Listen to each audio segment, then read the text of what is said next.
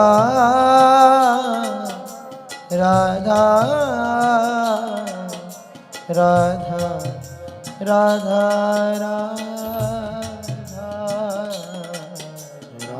राधा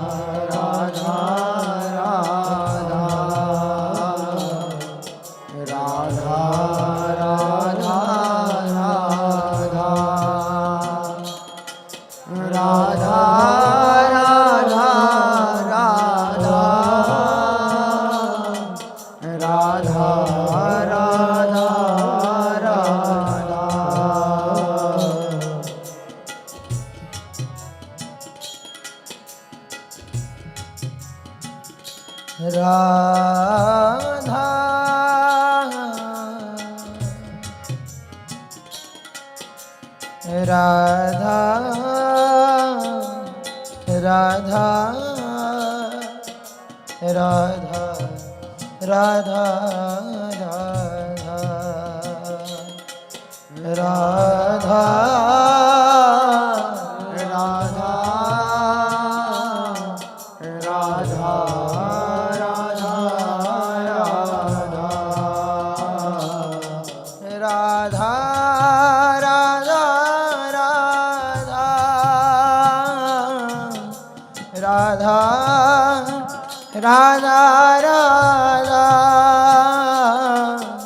राधा राधा राधा राधा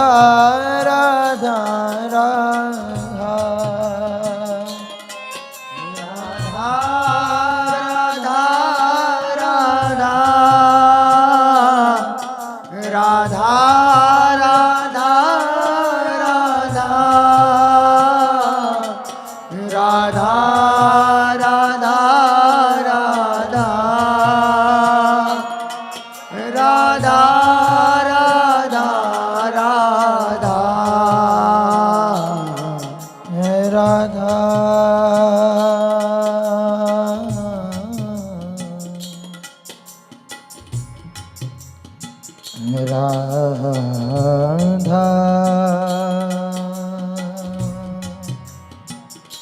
राधा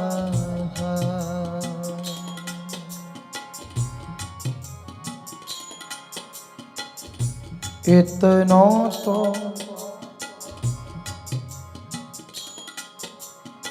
कबहू हसीने हो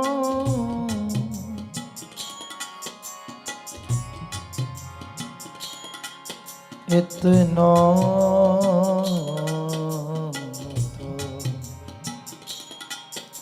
कबहू हसीने हो सुनहु कृपालु किशोरी राधे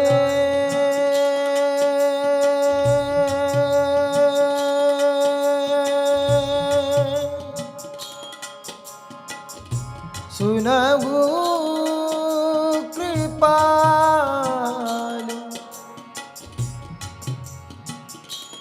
किशोरी राधे राधे राधे राधे राधे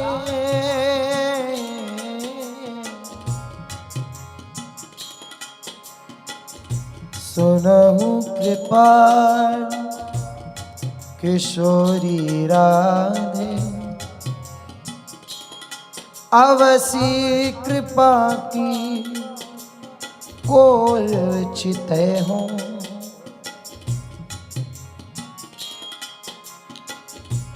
इतनो तो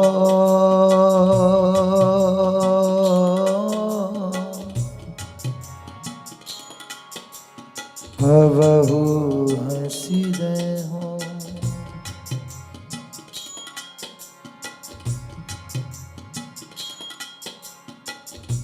तुम मोही मिलो मिलो ना कृपा निधि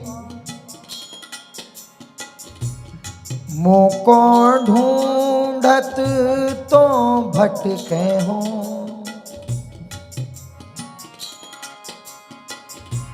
तुम मेरी सुनो सुनो ना किशोरी। हाँ, मोको तो नित दीन रटे हो। हाँ, तुम मेरी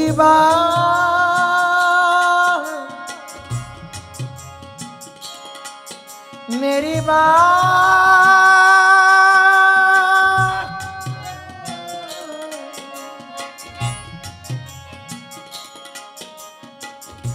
तुम मेरी बाह गहो ना गहो हंसी, भुज पसार मुसो विनय करे हो।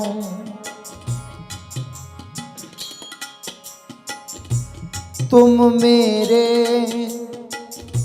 दृग पहुँचो मत पहुँचो, पैमो सो नित दृग नीर ढरे हो। हाँ अति नीच कहा मुख मांगो, इतनी तो तौ आस पूजे हो। भोरी नेम बढ़े तुम ही सो,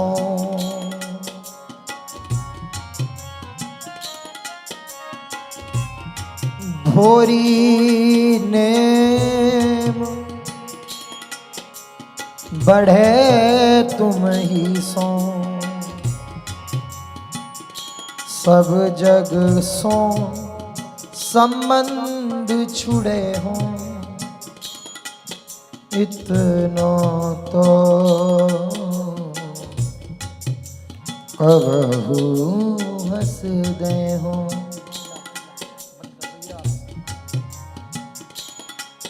राधा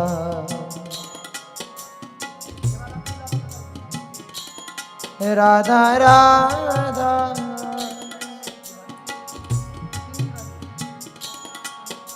राधा